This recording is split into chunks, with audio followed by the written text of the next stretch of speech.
Next up, we're going to be talking about embryo screening, also known as gene therapy. The first successful ever gene therapy experiment happened in September of 1990, involving a child named Ashanti Da Silva when she was only 4 years old.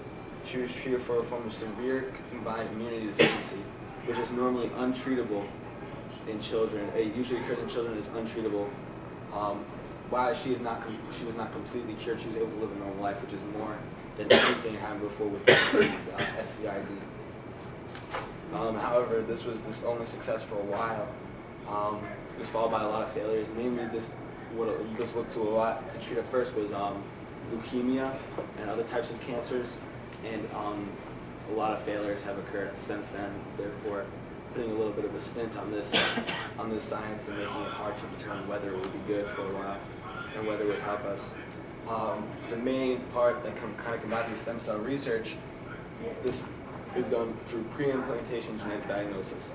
What that does is it extracts a single cell from an 8-cell embryo.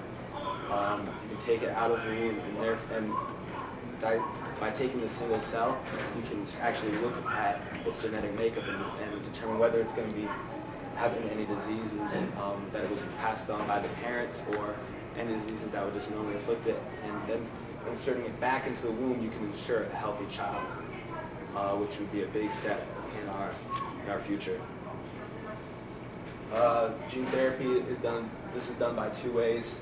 The more common one is ex vivo, literally outside the body, and what it would do is it would take the embryos out, analyze the cells, and put it back into the body, or in vivo, in which these are analyzed in the body, which is a little bit safer, but also much harder to actually determine the genetic makeup of the stem cells. I believe it is the only beneficial part about this, which is it is a huge beneficiary, is this PGD, pre-implantation genetic diagnosis. However, I believe that there are also a lot of negatives that come with this science that put a very big stint on this positive. Negatives involve being able to literally create a child almost like a Build-A-Bear. By taking it out, you could literally decide of these, because you produce more than one embryo. Imagine being able to choose what child you want, like which of these children that you want. Like, is that morally correct?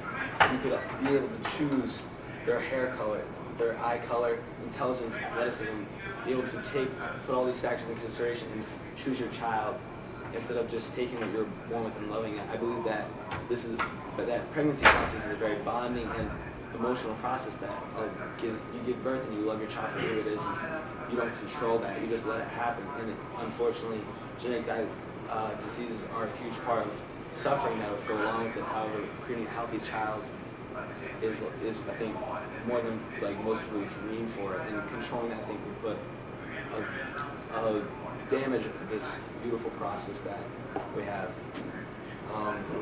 Also, this would become a catering service to the rich, I believe, because all new sciences are needed by, you need money in order to actually take place in them, and the rich would be actually pretty much the main people that would be able to choose their child, because it's an expensive process. No poverty-stricken people would be able to go through this process and choose their child.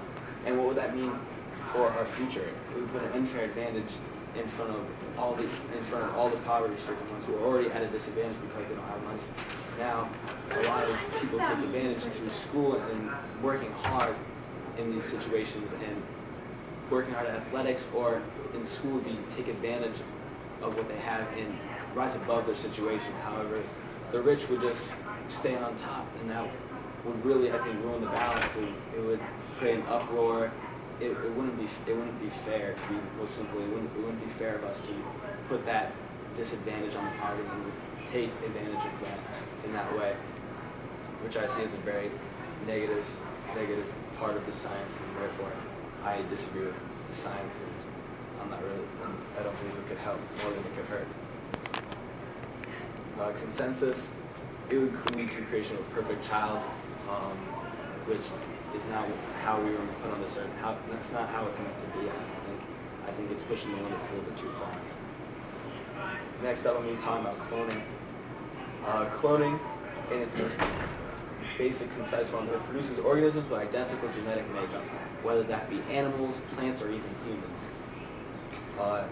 These are clone babies.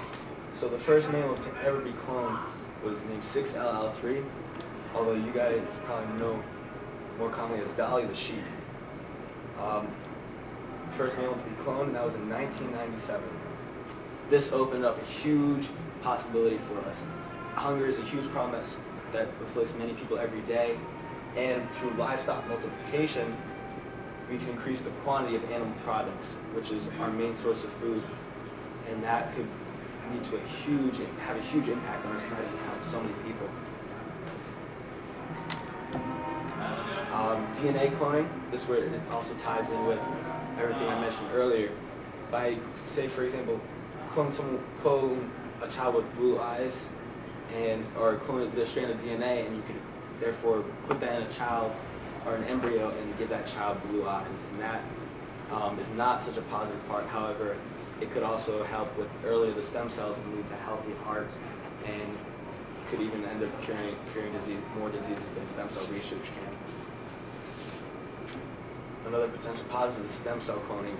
Stem cells, as I mentioned earlier, are extremely beneficial, and I believe that this is the leading wave of our science. However, scientists have yet to be successful to harvest stem cells from cloned humans, which lead me to believe that while this may happen, I don't necessarily believe it's worth the time and effort we're putting into it. Also, a big part of cloning is looking to harvesting organs. However, this is where I believe it begins to really drift into the negative aspects of the science. Of course, like every science is positive and negative. However, positive, no donor list. Imagine if you ruin your kidney or ruin your liver. Imagine not having to wait for a donor and just being able to clone yourself, and like a year or two later, or however long it takes to get that kidney and have it be a perfect match. Like, what would that mean for us?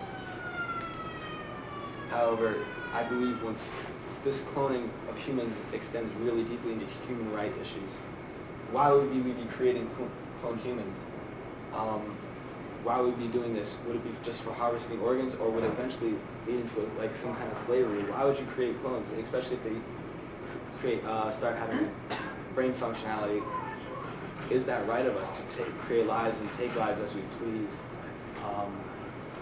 And if we did end up creating clones and they had brain function, what would we put them to use for? Would you really create a clone just so you could have another child, or would you use it as a maid that worked for free? Like, I gave you life, so therefore you should work for me for the rest of your life. Would that be really fair? Would that turn into another slave era? We're not really past our racial differences as it is. Would this create actually more inequality and discomfort among our nation? Back to what I said about livestock multiplication, while this is also a positive aspect, people are very tentative about taking cloned animal products. Are they as healthy? Is it really as natural as a normally born child cow, child goat, anything? Is it as natural or as healthy? On to my conclusion. I believe, in the most blunt way, these two are the most positive science aspects of this.